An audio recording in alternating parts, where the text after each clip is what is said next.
Hey guys, what's up? It's me, Thomas. Today we're here with the kill count, and well, this one's called It's a Wonderful Knife. So, get ready for some time warping shenanigans. The old classic, I Wish I Was Never Born, backfires horribly. And yeah, I looked it up. It's basically what you expect. So, let's see how many people fall to the victim of the knife. Be sure to like, subscribe for more. Hope you enjoy. Here we go.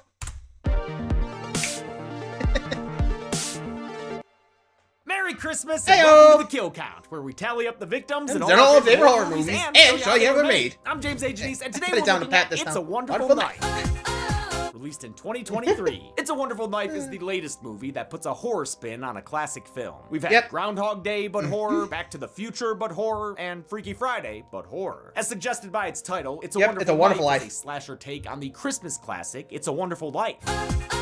Stop that! After a serial killer called the Angel terrorizes her small town, a traumatized teenager named Winnie wishes she was never born. Is that gonna be a problem, YouTube? The wish comes true, and Winnie realizes how much worse things would be without her, and how many more people would get killed. Oh, thanks, Winnie. Just go ahead and make my job harder. Knife was written by Michael Kennedy, who also wrote Freaky and this year's Time Cut, as well as the upcoming Hard Eyes. It's a Wonderful Life was his late father's favorite movie and a yearly holiday staple for his family, so he decided to pay tribute to it in horror comedy form. It's a Wonderful Life, but what if Jimmy Stewart stopped Jason Voorhees? Directing his script is Tyler McIntyre, who did the enjoyable Tragedy Girls as well as the VHS 99 segment, The Gawkers. He was also one of a few writers on Five Nights at Freddy's. With Knife, Kennedy and McIntyre wanted to satirize the over-the-top sweetness of Hallmark movies. So, if you find it cheesy, they did their job right. Nothing about this movie is subtle, including the bad guy ripped straight from its source material, an evil businessman who wants to bulldoze a small town as part of a greedy real estate scheme. The cheesiness is a feature, not a bug. Oh, also, the movie's gay as hell. We are, in fact, married and not roommates. Writer Kennedy is a proud gay man, so he writes a lot of gay characters into his movies. Makes sense to me. Dude's writing what he wants to see. As we made the movie and as we were prepping the movie and stuff, it just got Did gayer I just see that girl from, and gayer and gayer and gayer. Christmas horror is a popular subgenre, and this is an enjoyable, festive addition to it. I liked it even more on a second watch, when my brain wasn't tied up trying to track the story. The two lead actors are excellent. Jane Woodop from Yellow Jackets gives a sharp and capable presence to the final girl. And Jess McLeod from One of Us is Lying is both hilarious and heart-wrenchingly emotional depending on the scene. But mostly, this is a good Christmas horror movie because it's riddled with holiday cheer and Scream-inspired slasher antics, which of course includes a whole bunch of kills. How much Christmas carnage did this atrocious angel leave under the tree? Let's find out and get to the kills. Was anyone else expecting a sponsorship? I don't know. You usually kind of expect these things, you know? Like, they usually either go for it, or you just, like, how many get sponsor time? Gotta go! Like, you kind of expect these things. Then again, I think you just look down to or at least the time card, you'd be like, yeah, too short to actually include a sponsor. Well, anyway, time to see who falls to it. It's a Wonderful Knife. Let's go! The movie begins with an ad narrated by Justin Long in his best Uncle Baby Billy cosplay. Spray-tanned real estate mogul Henry Waters is hawking Waters Cove, a giant shopping center he wants to build in the quaint town of Angel Falls. My Angel Falls. Hey, you! He compares Waters Cove to the Grove, an outdoor mall in Los Angeles that's honestly the most Christmassy part of the city during the holiday season, except for maybe Candy Cane Lane. The halls of Angel Falls have been decked the fuck out. Waters flips a switch to light up the town's giant Christmas tree that glows even brighter than his veneers. For this holiday spectacle, production put a 20-foot fake Christmas tree on top of the 12-foot tree their location keeps up all year round. The movie was shot in Vancouver in early spring, when it was still chilly enough to see the actor's breath without CG. It was too late for snow, though, so that was sourced from local ice skating rinks that were being shaved. Bubbly teen Winnie Carruthers snaps a blurry photo of the holiday cheer for her school yearbook. She's here with her family, Dad David, Mom Judy, and brother Jimmy, a handsome, popular football player. On the way back to their car, the Carruthers family is ambushed by Waters, who is also David's boss. He's joined by his failed brother Buck, who likes to fuck. Yo, TikTok. If you ever wanted to see my dick, Merry Christmas to you. Stockings aren't the Ew. only thing that's hung around here. Even though it's frickin' I'm surprised he didn't get Eve, blocked. Henry pulls David away from his family Don't for he some get blocked on business. He's a Twitter Dickensian or, bad guy who does needs he get David's blocked help on, to convince a local elder TikTok named for that? Roger Evans to sell his house. It's the last one standing in the way of Waters Cove. Roger is played by William B. Davis, best known David. as the smoking man on The X-Files. He refuses to part with his historical house. He wants to make sure his granddaughter Kara gets to inherit it. Henry won't be able to convince him, no matter how much he bats those baby blues. The creepy blue contact lenses were Justin Long's idea. He wanted to base Henry Waters on prosperity televangelist Joel Osteen, which I was able to clock right away. Other influences included Red 80s Revenge movie of the Nerds. villains like Ted from Revenge of the Nerds, with a little Bill Clinton sprinkled in. Come on, So Roger. Bill Clinton, sell the a house, so we can go get televangelist some Mickey D's. with Revenge of the Nerds. Long was only on Okay. set for a week to film Knife, which he was able to do since he was already in Canada shooting the Goosebumps TV series. During fun. production, he'd FaceTime friends and record videos of himself in character. I'm so glad that I'm blowing up on that talk. On that tit.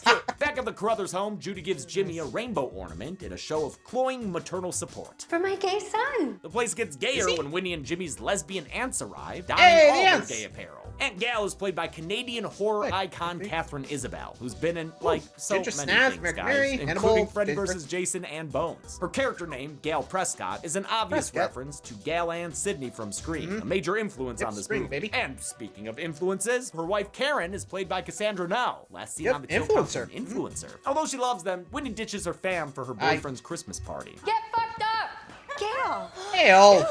She goes with Kara, granddaughter of Roger Evans, who happens to be her BFF. You can tell Aw. since they've got a secret handshake. Yep. Kara's feeling stressed about the rising tide of Henry Waters, always pressuring her pop to part with his place. Poor guy just wants to live out his retirement in peace, but he can't with people knocking on his door all night. He goes to answer it, only to find there's no one there. That's the snowman. Weird.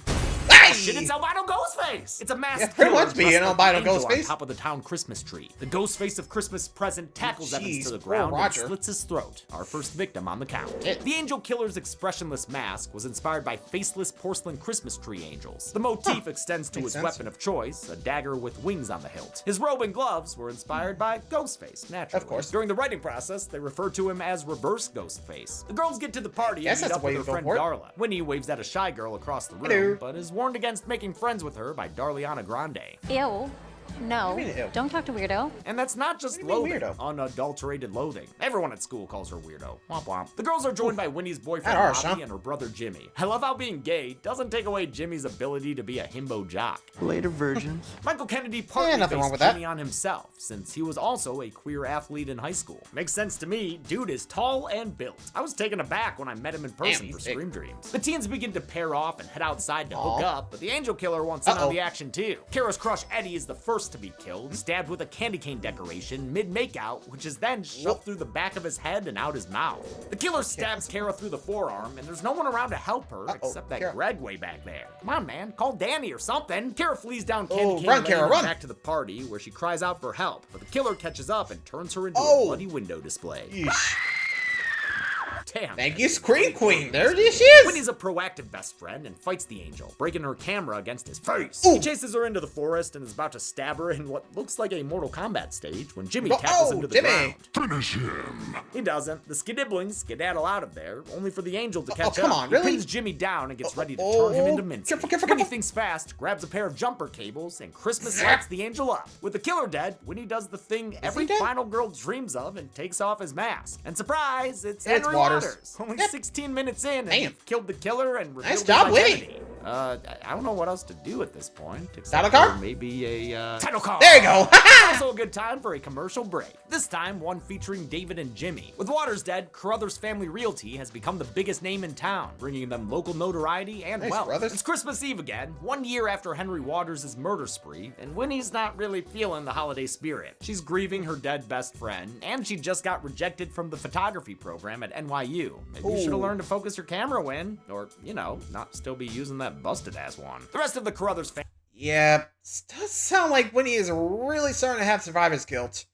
And that is interesting, because we never really do see that. I mean, think about it. Like, usually at the end of some films, they're just like living life as nothing ever happened. But yeah, you can imagine a year on, you're gonna get some survivor's guilt. You know what I mean, think about it. She got to survive while her best friend didn't. Like, oof. I mean, I can't blame her for wanting to wish she was dead, but wish she was never born. But you do realize you gotta be careful what you wish for, because, well, as they say, you just might get it. Anyway. Fam is merry and bright, especially David. Do you smell that? It's Christmas. That night, the family gathers around to watch Hallmark movies and open a Christmas Eve gift. Winnie gets a pink velour tracksuit, an unsubtle encouragement for her to exercise more. Even worse is that she's pressured to try it on for everyone. Jesus Christmas. It's the teenage girl version of the pink bunny suit in A Christmas Story. Really? It looks like a pink nightmare. Meanwhile, Jimmy's Christmas Eve gift is a shiny new truck. He's clearly become the favored child thanks to working with his dad. Dad gets me a lesbian tracksuit. Hey, we would Wait. never wear that. Sorry, Aunt Gail. Yeah, you should be sorry, Win. Your gay aunts are the only ones who recognize the sibling inequality. Her parents are completely clueless and just happy to be rich, I guess. They don't see the trauma their daughter's living with. I killed Mr. Waters. I burnt him to a crisp, and we never talk about it. The town never talks about it. To get inside Winnie's emotional state at this point, Jane Woodop researched what it was like for people who killed someone in self-defense. A lot of it is just pure grief. She leaves the bad vibes and heads to Robbie's Christmas party. It's kind of like the one from last year, only the teens are joined by a random middle-aged neighbor for some reason. That? Oh, I see. The reason is drugs. Weirdo's there too. Her real name's Bernie, but the other kids are sticking to the moniker. Get out of here, weirdo. Oi! You have a very good aim.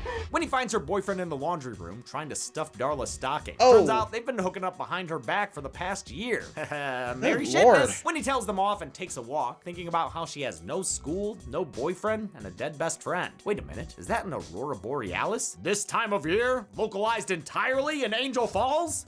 Like George Bailey in It's a Wonderful Life, Winnie gets to a bridge and contemplates the crappy new year. Everyone would be better off.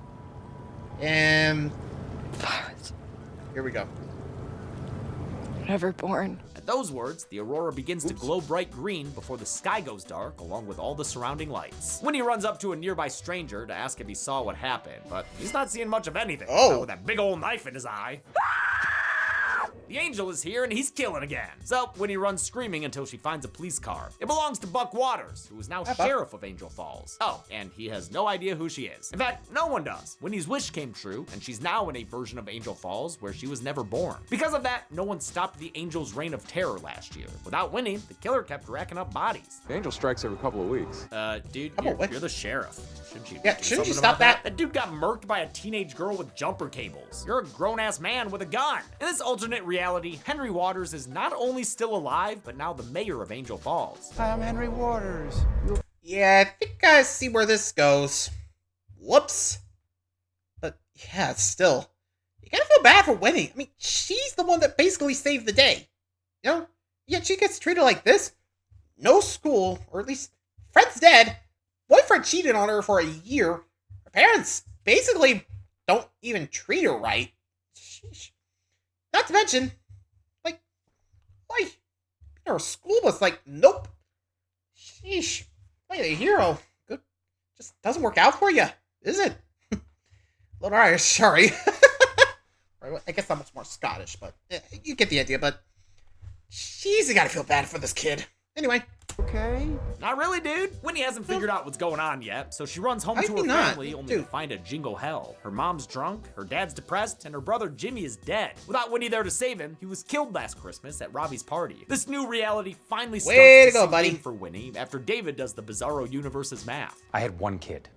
Now I have none. Dude got an A in Bizarro math. With nowhere else to go, Winnie heads back into town where she finds some townspeople. They live like it's they live, burning trash cans and everything. There's a nightly curfew in effect to keep people from being killed by the angel. And why do they still have an angel Christmas tree topper? That's kind of fucked up, man. It'd be like Woodsboro having ghost face decorations everywhere. Yeah, you were saying? Never mind, I guess. In this universe, Henry Waters owns everything in town. And while the surrounding area is destitute, standing there shining brightly is Waters Cove. He's successfully constructed his gleaming beacon of commerce. There To you go, capture buddy. a dark and gloomy Angel Falls, aka Demon Falls, they had to shoot in the dark. The cast and crew did weeks of night shoots, oftentimes in the rain. We worked from 7 p.m. until 7 or 8 a.m. like every night for 2 weeks straight. It felt like a little bit like living in a void. But Woodop's positive attitude helped their Hey, co-stars get through the grueling process. Jane's soul sparkling energy makes the rest of us like come alive. And we're like, okay, if you could do this, we could do this. Winnie goes to Robbie's annual party, which is like the bad kids version of the one in her universe. They're blasting metal, doing anti-Santa graffiti, and smoking some Christmas crank. It's an X-rated Xmas. Everyone's looking at Winnie like she's a creep, like she's a weirdo. Oh, wait, no, that's weirdo. My bad. She finds Bizarro Birdie, who's strangely happy to see her. You don't know me, right? That's right, I don't. I guess she's just stoked to be acknowledged. That is, until Winnie has an existential crisis in front of her. I think I'm dead or invisible.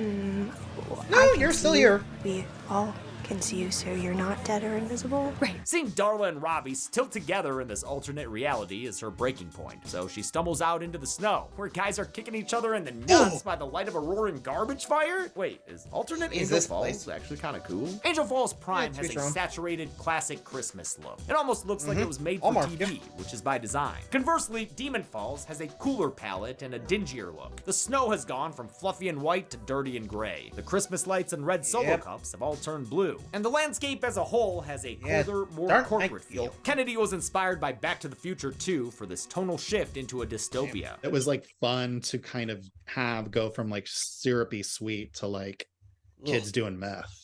You know, pretty much. The angel crashes the party again, attacking neighbor Pete while he's enjoying some festive meth and Christmas lights. It starts a short chase scene where we see that the you know where this is going. Motherfucker, just like Ghostface. Great. Neighbor Pete is killed in an annoyingly blinky scene by getting axed in front of the window. Damn, the blood really no one pops even on looking that behind white him. coat. Nobody notices the murders, as they're too busy getting fucked up at this lame-ass party that has the local news on TV. Bernie gets picked on some more until Winnie stands up for her and they leave together. Quit pursing your lips, Vicky. Your mouth looks like an asshole.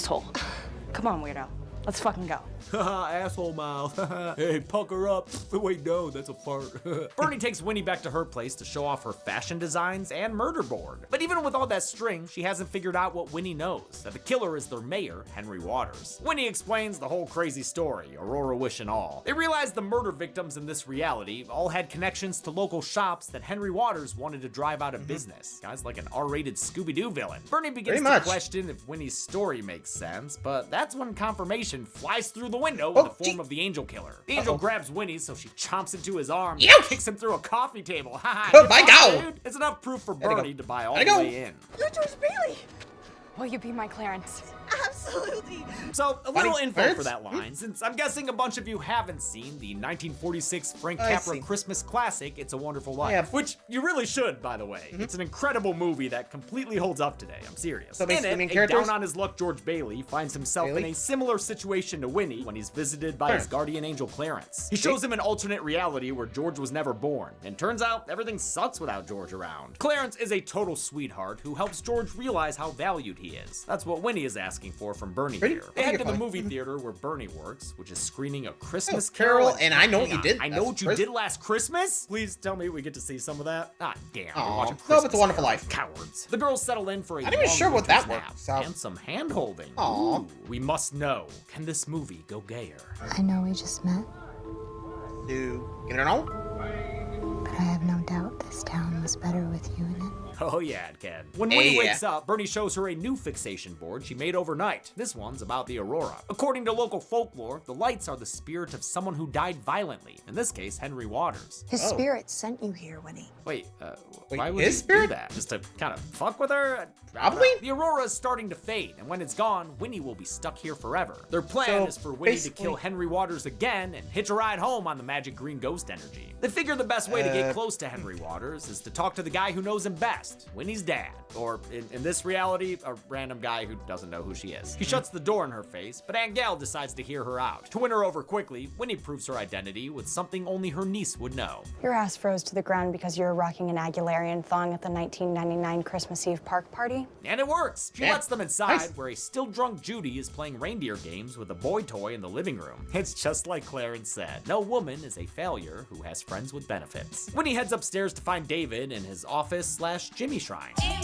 They share memories of Jimmy and shed a few tears. David describes his pain in a thematically appropriate way. One person, one life, can change everything just by being gone. And they don't even know it. And they are so lucky that they don't get to see the pain they left in their wake. Winnie decides to take the opening and tell David who killed Jimmy, but he refuses to believe that his boss and best friend Henry Waters could ever do such a thing. He goes full Tara Carpenter on her. So get the fuck out of here! Winnie goes downstairs and tries to make good with her mama, but Judy's so far gone, it's about to make her sister ginger snap. You hear me, Judy? You're a goddamn mess! Before they can figure out if it's worth giving her kind of family a second chance, they find the angel carving up Judy like a Christmas roast, and serving up her side piece as a side dish. Nice BOGO, dude. The angel chases them upstairs, where Winnie bashes him with a family portrait. He takes a tumble down the stairs in true Ghostfacian fashion, knocking him out cold. We have to step over him. Oh shit, it's the Scream 2 cop car scene all over again. Only, unlike Sydney, Winnie takes full advantage of the advantage. She unmasks the killer, revealing not Henry Waters, but her father. In this reality, the grief of losing his son completely broke David Carruthers. He's been doing Henry Waters' dirty work and killing whoever he's told to. Hell, he even murdered Gail's wife, Karen, which is why she's nowhere to be found. Damn, David, hardly a pillar of your community. This new revelation means that if Winnie wants to get back home, I have to kill my own dad? Correct. Fucking Christmas, right? They set a trap for David at the movie theater, but a surprise appearance from Robbie and Darla ruins their best laid dummy plans. David shows up while they're distracted and stabs Gail in the back, bringing this universe's cool lesbian ant count to 0. That's not enough cutting for him, so he cuts the lights next. Winnie uses her camera flash to make her way through the theater, catching snapshots of the action as she goes. David uses the light from the camera flash to camera slash Darla and Robbie in some difficult to see kills. Come on, movie, I want to look at carnage. Bernie get the lights back the on? fuse box and gets the lights back on, just in time for Winnie to escape David's clutches. She runs to the lobby and waits for him to round a corner. When he does, Winnie greets him with a bit of holiday spear. You know, right from the sometimes chest. it's hard shopping for your parents. At least she was able to figure out exactly what to get him. With the patricide pageant complete, Winnie and Bernie head back to the bridge and stand under the aurora. Bernie confesses that before Winnie showed up, this was going to be her last Christmas. But meeting Winnie made her want to keep living. I wasn't Clarence. Weirdo. You were. It's a real sweet moment. The two exchange a tearful hug, and there's definitely a vibe. Where's some mistletoe when you need it? Everyone pretty much is gay in this movie. Winnie wishes for things to go back to the way they were, but nothing happens. Sorry, Winnie. Guess you killed your dad for nothing. Back to plan A. Time to kill Henry Waters. Again. In the town square, Waters is holding some weird Christmas assembly where he sorts the citizens into naughty and nice groups. Only stepping on Santa's turf. Brother Buck has been naughty, and not in the way that you'd expect. Sheriff Buck here. Put in for a transfer. In Angel Falls, being naughty doesn't mean a lump of coal. It means getting stabbed in the throat in a public execution that's strung up as a Christmas tree topper. Dude looks ready to invest in a fancy restaurant. Wow. Nobody but Winnie and Bernie seems to give a shit, though. They'll just stand there and watch with Village of the Damned eyes. I'm not really sure what's going on here. Henry Waters has mind control powers all of a sudden? I guess Winnie's presence was the only thing holding back his latent psychic abilities. Metaphorically, Waters has taken control of these grieving people in a vulnerable state, just like many a grifter before him. It's something that was foreshadowed by Roger Evans earlier. Why do you want to turn them into your drones? And in another somewhat random late game reveal, Waters tells Bernie that he fucked her mom? What a barbarian. His drones pull her and Winnie up on stage, but as he gears up for a big speech, Bernie rings his bell so hard and Angel gets their wings. He tries some more of his Xbox Live material. Ooh, you like it rough, huh? Just like your mom. But that just makes Winnie and Bernie beat the shit out of him some more. They throw him into the crowd where he's mobbed by his constituents Dawn of the Dead style. But that's not the end of the Waters line just yet. You dumb little slut. You just made my naughty list. Probably should have checked that list twice because Bernie stabs him in the gut, breaking his spell over the townspeople. Okay, yeah.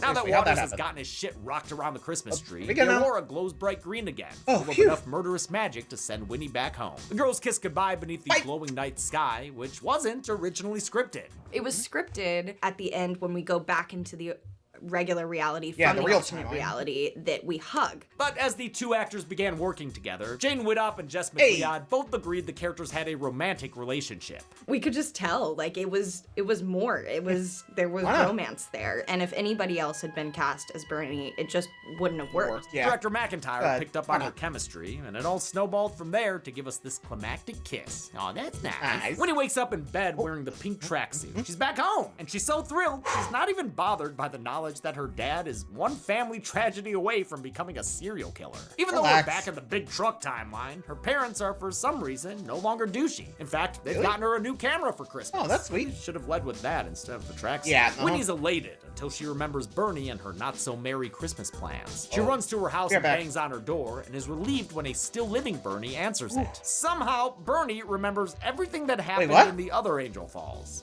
Does that mean Bernie Prime got poofed away or something? How does this make sense? I don't think it does, but fuck it. Merry Maybe Christmas, from the y'all, kiss? and to all a good knife. How many Angel Falls townsfolk got Christmas I think it might have been for sleighs? the Let's kiss. I don't know. Wait, hold up. Forgot to come up with a to the numbers bit again. Man. Wait, hold up. Yeah, Oh, what great you Aurora say? in the sky. I wish I had never started doing these couch gags in the kill count. Yeah, you might want to. Oh. Oh. Wait, what? All of our subs came from to the numbers bits? Okay, I'll do them. I'm sorry, Clarence. I learned my lesson. I'm doing it now. Yeesh. And dead. Between the two timelines, 14 people died in It's a Wonderful Life. The victims consisted of 10 men and 4 women, a more than 2-to-1 ratio of dudes. We've seen this count and breakdown in 3 other movies, including Chucky, 2 Thanksgiving-themed ones. That's kind of weird. So With a what's runtime about of 87 Thanksgiving minutes, we better? had a kill on average every 6.21 minutes. I'll give the Golden Chainsaw for Coolest Kill to Henry Waters. The first time. Jumper cable electrocution isn't the craziest thing I've ever seen, but killing the killer 15 minutes in is pretty that's shocking. definitely a twist. Pun intended. Ooh-wee. Dog Machete for lamest kill goes to Robbie and Darla, since I couldn't really see what was happening. Nice. I can always check the pictures. And that's it. It's a Wonderful Knife was released in 2023 to mixed reviews, but hey, like I said, I think it's a nice cheesy addition to Christmas. Yeah, horror. why not? Until next week, I'm James H. Denise. This has been the Kill Count. On the next kill count. I know where this is going. Electric Carver. Maximum overdrive, everybody.